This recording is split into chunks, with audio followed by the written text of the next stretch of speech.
WWE talent are unhappy with Evolution, plus AEW are interested in a released WWE star, and there is a backstage push for another WWE star. It's all in the Cultaholic wrestling news right now. We are just over a week away from Evolution on a very stupidly busy weekend for wrestling. SmackDown, Evolution, Saturday night's main event, All In, Great American Bash, Raw, NXT, Dynamite, Wrestling. North Wrestling Thunderstruck 3 at the Walker Dome in Newcastle, featuring former WWE champion Jinder Mahal. All that is happening in the same weekend.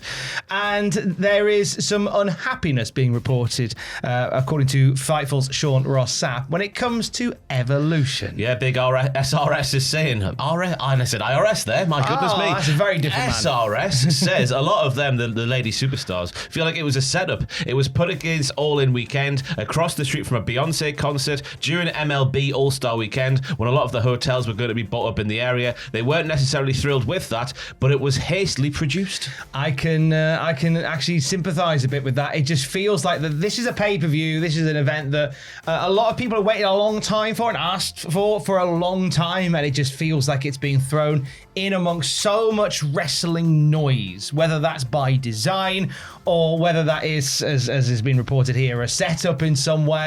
It feels like there's an element of setup to fail about it, where they go, well, it didn't work. Well, of course it didn't work, because you put it across the road from a Beyonce concert on MLB weekend, on one of the busiest wrestling weekends of the summer. So it's on a hiding to nothing when it comes to how it's been put together, but also the fact that the way that it's been booked has been pretty shoddy in comparison to how other WWE events have been put together, in the sense that I get that injury woes kind of have befallen it. There was plans for Liv Morgan and Raquel Rodriguez to face the Bellas in a huge match on the card there, but that wasn't the only match that was going to be on the show, but you act like it was. Yeah. If you just look at the concept of Evolution from the get-go, we go back to the very start of Evolution. The very start of Evolution. But obviously the WWE went to Saudi Arabia, ladies weren't on the card in those very first Saudi Arabia shows, so Evolution was brought about as an apology to the female roster, you can have your own female-centric pay-per-view. Then 7 years have gone by where they've not given a solitary toss about this female-only pay-per-view, and now we're here today, and the card, as you're saying, has been hastily thrown together at the last moment. They just don't give a toss about it at all. I hate when companies do this, and AEW do it, and WWE do it, and I know TNA do it as well, when they just go, oh, this pay-per-view crept up on us, let's book 9 matches very quickly, when you could have actually told some really compelling stories over a period of time, and I don't feel like they have done. The main event is probably going to be Rhea Ripley versus Io Sky, which was set up on Raw when Rhea and Io went, should we have a match? Yeah, all right, cool.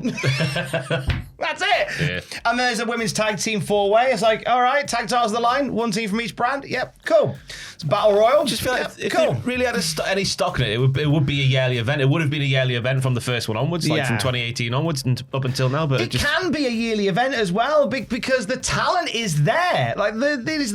Especially with NXT, and we've seen that because so many of those NXT members of the female roster have moved to the main roster because it was just overstuffed with great talent, and you've got the talent there to do it, and you've got creative people that can tell stories that do it, but a lot of the stories just feel lost in the shuffle, which is a real shame. And it's done at a time where it's just incredibly busy in the schedule, and I know there'll be people that for whatever reason are weird about an all-women's pay-per-view, and that's a conversation they need to have with themselves. But we'll go, it's excuses. Well, no, because this seems to be the thing that is getting the least amount of focus. It seems, in terms of long-term storytelling, it seems like it's getting the least amount of focus. Then the week after the show, and the metrics aren't what they want it to be, because obviously the evidence is there. It's not going to be. There's just too much other stuff going on. You would think they're going to just use it as a crutch to lean on, aren't they? Yeah.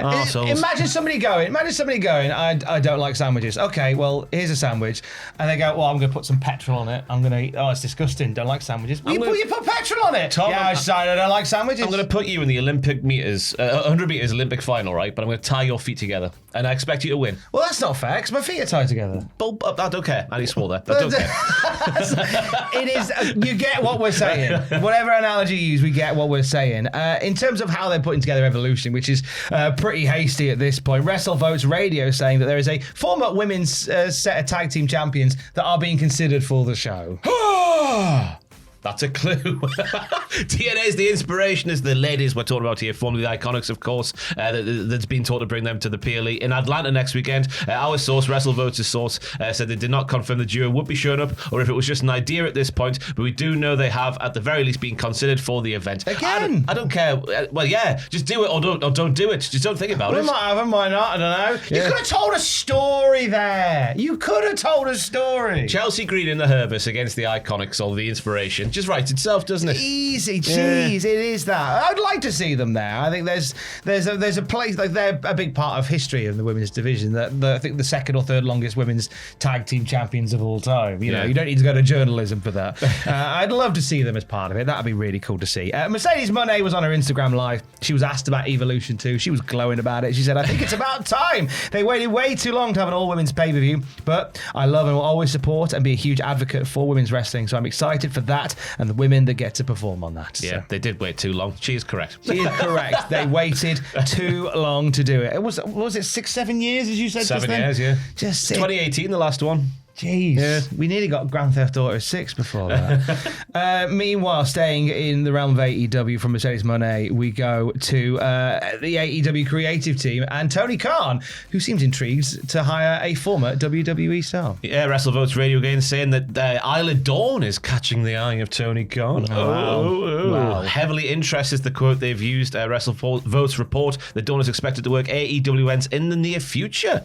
We see that from time to time, don't we, where a talent comes in, works a couple of shows, and then the big graphic happens after a few appearances. Not necessarily on TV, just, bit of dibble-dabble here and there. Some dark matches, maybe a bit of Ring of Honor, just to kind of test the waters with them, and then they take it from there. I think, again, she'd be a great fit for that Ross. I think wherever Isla Dawn goes next, I think she's making her first UK appearance in 5 years next month. She's doing Burning Heart Wrestling in Manchester at in the start of August, facing Aaliyah James, former NXT UK star as well. So, and I think this is the start of something nice as well, seeing Isla Dawn back on the UK indie scene. I think that'd be nice to see. I know that a lot of the guys who you'd assume would just come back to the UK indies are keen to make a life for themselves in the States. I mean, Isla Dawn is probably one of those. But it'd be nice to see her pop back and do a couple of UK indie dates like she's doing with Burning Heart next month. I'm intrigued to see what she does, because she was a witch for the last few years. Yes, will she still be a witch? Will she not be? Well, the videos I've seen and the promos I've seen from her suggest that she's moving somewhat away from the witchiness. Still a bit crazy, though, at the very least.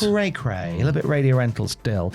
Meanwhile, in WWE, one particular voice of choice has got a lot of people rallying behind them. Back to WrestleVotes Radio we go, because this time they're saying there's a strong continuity to get Corey Graves on the main roster television on a weekly basis, regardless of who is not available. They added, while several understand the value that Pat McAfee brings to the company, many feel that Graves is way too good and way too passionate to not be on the main roster television week in and week out, and I fully agree with that sentiment there. Corey Graves is, in my opinion, sort of the Dolph Ziggler of commentary, in that he is so good as a colour commentator, as a play-by-play commentator on his own, in a 2-man booth, in a 3-man booth, as an interviewer, as any role. He is so good, you kind of want to keep a guy that good just on the periphery, because he steps in and fills in any gap that's needed. And Dolph very much, it's a blessing and a curse to be in that position. The only thing he was guilty of, I think, is just being available for too long and being on too many shows because he is too good.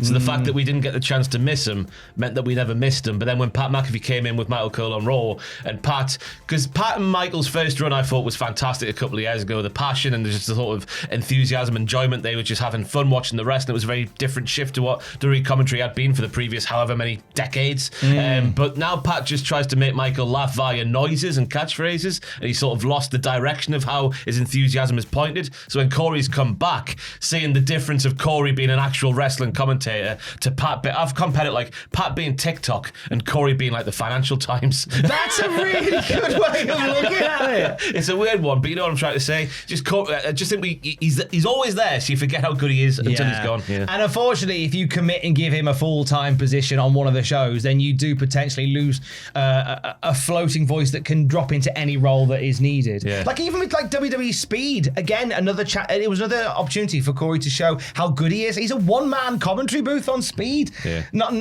the show Speed. That's me. That is.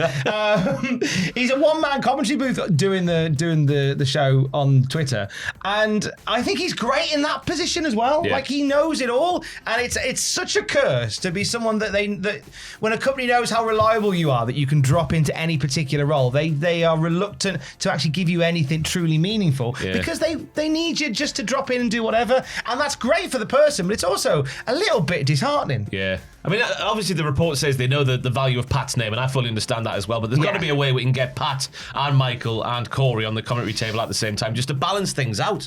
It's just sort of Pat can be the and then Corey can be the here's the story and the analysis, and Michael can be the driver of the boat between the stories. Exactly, you can do that. Or just sack Pat. No, don't sack Pat, because I like Pat. I just wanted to make an Alan Partridge reference. For the very latest wrestling news at any time, you can check out Cultaholic.com. Stay safe. Love you, bye.